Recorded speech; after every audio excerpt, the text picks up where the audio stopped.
Hi, everyone, and welcome to God's Plan, Your Part, a podcast where our goal is to read the entire Bible in a year, seeking to understand God's plan of redemption while discovering daily and practically your part in it. Hey, everybody, this is Ryan and Jenny. Welcome back to God's Plan, Your Part. We are in Numbers chapter 23 to 25 today. So today we are post-talking donkey, and we are looking into these different words that God is putting into the mouth of Balaam to kind of just really throw off this king of Moab who is trying to curse the people of Israel. Then we move into the unfortunate beginning of worship of Baal and the serious consequences that ensue as a result of this worship, which is a real bummer because I thought we were headed good places, and here we are again. So this whole Baal episode is wild, huh?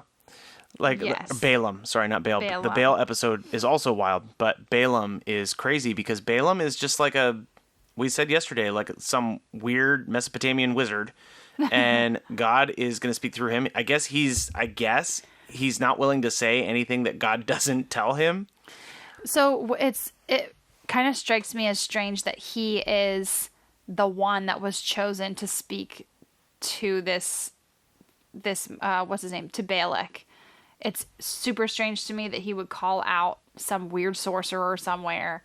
Why not someone else? But I think there's so much power in it because if we think back to the story of Exodus, like God is the one who hardened Pharaoh's heart. Like the evil man in the story was the one that was impacted by God and impacted the story, or I guess what happened. So it's really crazy that it is Balaam. So I think it has like these weird levels of like God's really cool craftiness in a way, because who better to be the one to go and speak these things to Balak than someone that he trusts to get the job done. Because I'm not sure that anybody else would have been given that permission to go and speak on God's behalf to someone who just wants to smite them out. So that's kind of interesting too.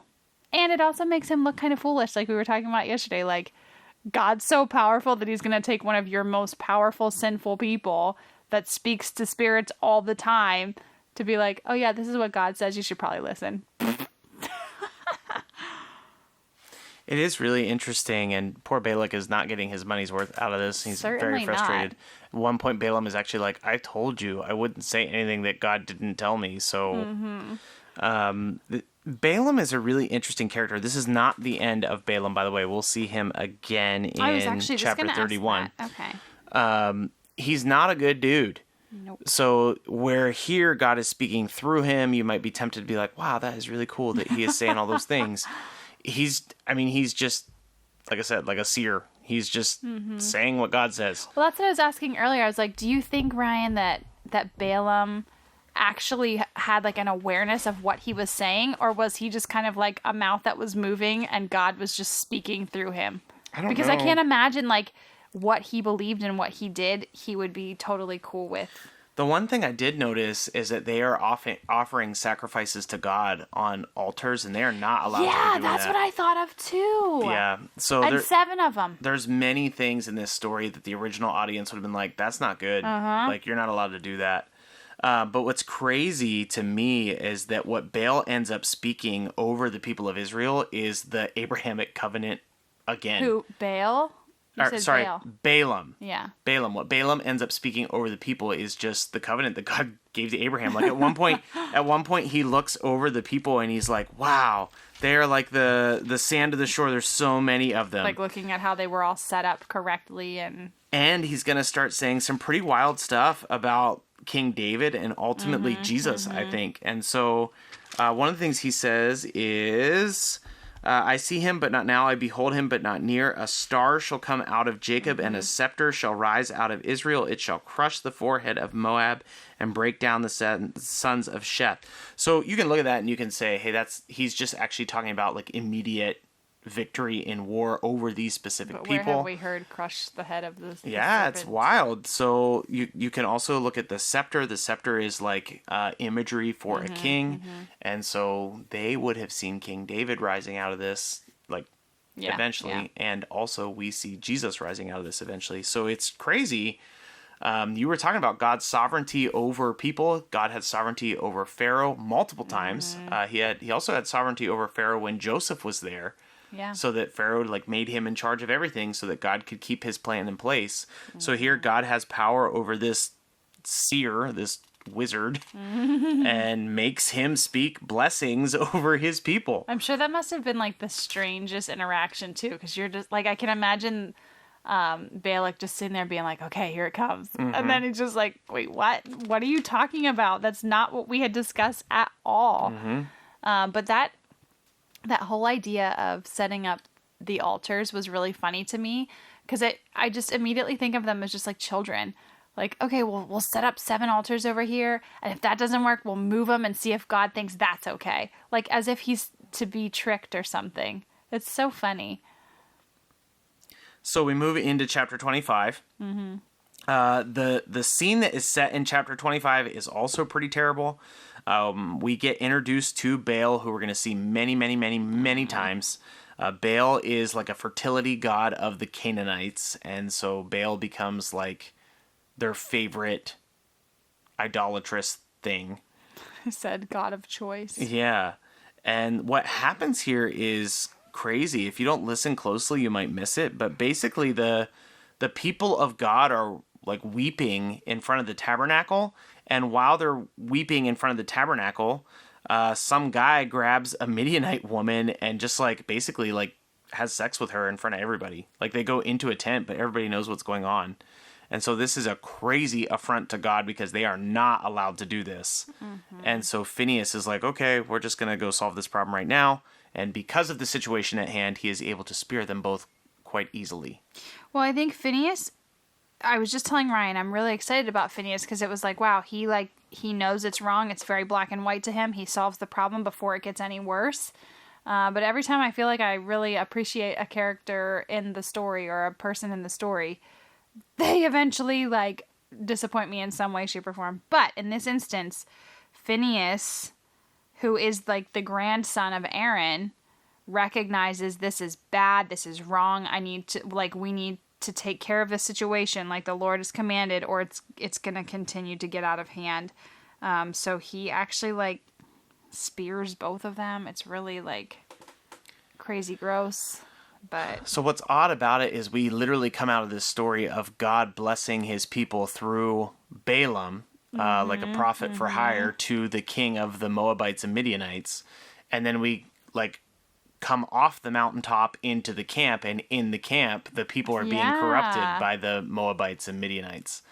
And so you have like this victory on one side and this defeat on the other. So I guess your part for today is just remembering God's sovereignty, as we like to call it. Because there are so many situations, even in our own lives. Obviously, it was the case for Balaam, a man who sought after evil spirits and like sorcery for a living. But he was actually the mouthpiece of God in an instance where someone wanted to take down the people of God. So just remembering God's sovereignty, although it may not look like the story exactly like we have said today, you might not find yourself in a situation dealing with wizards, but God is in control, and what he desires for our lives, he will do. And there's to the point of making someone else speak on his behalf, he will do in order to have done what he wants in our lives. So I think that's just something really cool to remember. And hopefully you allow yourself to be a part of that plan that he has for each and every one of us. So thanks for joining us today, and we will see you guys back tomorrow as we continue throughout Numbers. Hey, thanks so much for listening to our take on God's Word. Stick around and listen to the Word on the second part of the podcast. Before we get in there, we just want to remind you, you can connect with us at any time on social media and YouTube at God's Plan, Your Part. Also, we are a listener-supported podcast, so if you ever want to help us out with the ministry that we're doing, you can do that by clicking the link in our description. And now, here's the reading for today. Numbers chapter 23. And Balaam said to Balak, Build for me here 7 altars, and prepare for me here 7 bulls and 7 rams. Balak did as Balaam had said, and Balak and Balaam offered on each altar a bull and a ram. And Balaam said to Balak, Stand beside your burnt offering, and I will go. Perhaps the Lord will come to meet me, and whatever he shows me, I will tell you. And he went to a bare height, and God met Balaam, and Balaam said to him, I have arranged the 7 altars, and I have offered on each altar a bull and a ram. And the Lord put a word in Balaam's mouth and said, Return to Balak, and thus you shall speak. And he returned to him, and behold, he and all the princes of Moab were standing beside his burnt offering. And Balaam took up his discourse and said, From Aram Balak has brought me, the king of Moab from the eastern mountains. Come, curse Jacob for me, and come, denounce Israel. How can I curse whom God has not cursed? How can I denounce whom the Lord has not denounced? From the top of the crags I see him, from the hills I behold him. Behold, a people dwelling alone, and not counting itself amongst the nations. Who can count the dust of Jacob, or number the 4th part of Israel? Let me die, the death of the upright, and let my end be like his. And Balak said to Balaam, What have you done to me? I took you to curse my enemies, and behold, you have done nothing but bless them. And he answered and said, Must I not take care to speak what the Lord puts in my mouth? And Balak said to him, Please come with me to another place, from which you may see them. You shall see only a fraction of them, and shall not see them all. Then curse them for me from there. And he took him to the field of Zophim, in the top of Pisgah, and built 7 altars, and moved a bull and a ram on each altar. Balaam said to Balak, Stand here beside your burnt offering, while I meet with the Lord over there. And the Lord met with Balaam, and put a word in his mouth, and said, Return to Balak, and thus you shall speak. And he came to him, and behold, he was standing beside his burnt offering, and the princes of Moab with him. And Balak said to him, What has the Lord spoken? And Balaam took up his discourse, and said, Rise, Balak, and hear. Give ear to me, O son of Zippor. God is not man, that he should lie, or a son of man, that he should change his mind. Has he said, and will he not do it? Or has he spoken, and he will not fulfill it? Behold, I received a command to bless. He has blessed, and I cannot revoke it. He has not beheld misfortune in Jacob, nor has he seen trouble in Israel. The Lord their God is with them, and the shout of a king is among them. God brings them out of Egypt, and is for them like the horns of the wild ox. For there is no enchantment against Jacob, no divination against Israel. Now it shall be said of Jacob and Israel, What has God wrought? Behold, a people. As a lioness it rises up, and as a lion it lifts itself. It does not lie down until it has devoured the prey, and drunk the blood of the slain. And Balak said to Balaam, Do not curse them at all, and do not bless them at all. But Balaam answered Balak, Did I not tell you all that the Lord says that I must do? And Balak said to Balaam, Come now, I will take you to another place. Perhaps it will please God that you may curse them for me from there. So Balak took Balaam to the top of Peor, which overlooks the desert. And Balaam said to Balak, Build for me 7 altars, and prepare for me 7 bulls and 7 rams. And Balak did as Balaam said, and offered a bull and a ram on each altar. When Balaam saw that it pleased the Lord to bless Israel, he did not go as at other times to look for omens, but set his face towards the wilderness. And Balaam lifted up his eyes and saw Israel camping tribe by tribe, and the Spirit of God came upon him. And he took up his discourse and said, The oracle of Balaam the son of Beor, the oracle of the man whose eye is opened, the oracle of him who hears the words of God, who sees the vision of the Almighty falling down with his eyes uncovered. How lovely are your tents, O Jacob, your encampments, O Israel! Like palm groves that stretch afar, like gardens beside a river, like aloes that the Lord has planted, like cedar trees beside the waters. Water shall flow from his buckets, and his seed shall be in many waters. His king shall be higher than Agag, and his kingdom shall be exalted. God brings him out of Egypt, and is for him like the horns of a wild ox. He shall eat up the nations, his adversaries, and shall break their bones in pieces, and pierce them through with his arrows. He crouched, he lay down like a lion, and like a lioness who will rouse him up. Blessed are those who bless you, and cursed are those who curse you. And Balak's anger was kindled against Balaam, and he struck his hands together. And Balak said to Balaam, I called you to curse my enemies, and behold, you have blessed them these 3 times. Therefore now flee to your own place. I said, I will certainly honor you, but the Lord has held you back from honor. And Balaam said to Balak, Did I not tell your messengers whom you sent me, if Balak should give me his house full of silver and gold, I would not be able to go beyond the word of the Lord, to do either good or bad of my own will. What the Lord speaks, that will I speak. And now, behold, I am going to my people. Come, I will let you know what this people will do to your people in latter days. And he took up his discourse and said, The oracle of Balaam the son of Beor, the oracle of the man whose eye is opened, the oracle of him who hears the words of God, and knows the knowledge of the Most High, who sees the vision of the Almighty falling down with his eyes uncovered. I see him, but not now. I behold him, but not near. A star shall come out of Jacob, and a scepter shall rise out of Israel. It shall crush the forehead of Moab, and break down all the sons of Sheth. Edom shall be dispossessed. Seir also his enemies shall be dispossessed. Israel is going valiantly, and one from Jacob shall exercise dominion and destroy the survivors of cities. Then he looked on Amalek, and took up his discourse, and said, Amalek was the first among the nations, but its end is utter destruction. And he looked on the Kenite, and took up his discourse, and said, Enduring is your dwelling place, and your nest is set in the rock. Nevertheless, Cain shall be burned, when Asshur takes you away captive. And he took up his discourse, and said, Alas, who shall live when God does this? But ships shall come from Kittim, and shall afflict Asshur and Eber, and he too shall come to utter destruction. Then Balaam rose and went back to his place, and Balak also went his way. While Israel lived in Shittim, the people began to whore with the daughters of Moab. These invited the people to the sacrifices of their gods, and the people ate and bowed down to their gods. So Israel yoked himself to Baal of Peor.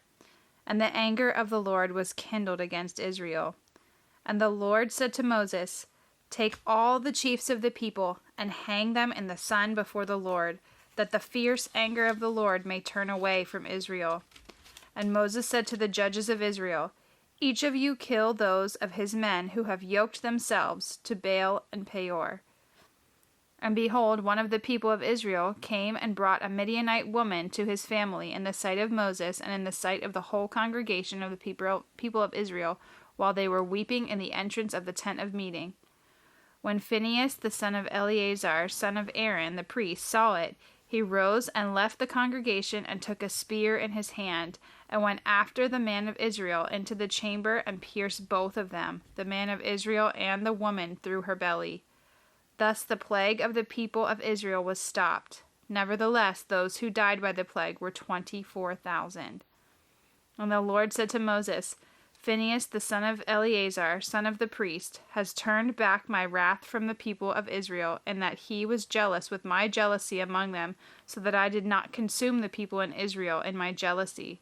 Therefore say, Behold, I give to him my covenant of peace, and it shall be to him and to his descendants after him the covenant of the perpetual priesthood, because he was jealous for his God and made atonement for the people of Israel. The name of the slain man of Israel, who was killed with the Midianite woman, was Zimri, the son of Salu, chief of a father's house belonging to the Simeonites. And the name of the Midianite woman who was killed was Cosbi, the daughter of Zur, who was the tribal head of the father's house in Midian. And the Lord spoke to Moses, saying, Harass the Midianites and strike them down, for they have harassed you with their wiles, with which they beguiled you in the matter of Peor, and in the matter of Cosbi, the daughter of the chief of Midian, their sister, who was killed on the day of the plague on account of Peor. Thanks so much for listening to God's Plan, Your Part. If anything stuck out to you, if you have any questions, or if you'd like to receive a Bible, you can email us at godsplanyourpart@gmail.com. Also, if you're enjoying the podcast, please consider supporting us through the link in our description. We love that you're on this journey with us, and we hope you have a great day. See you tomorrow.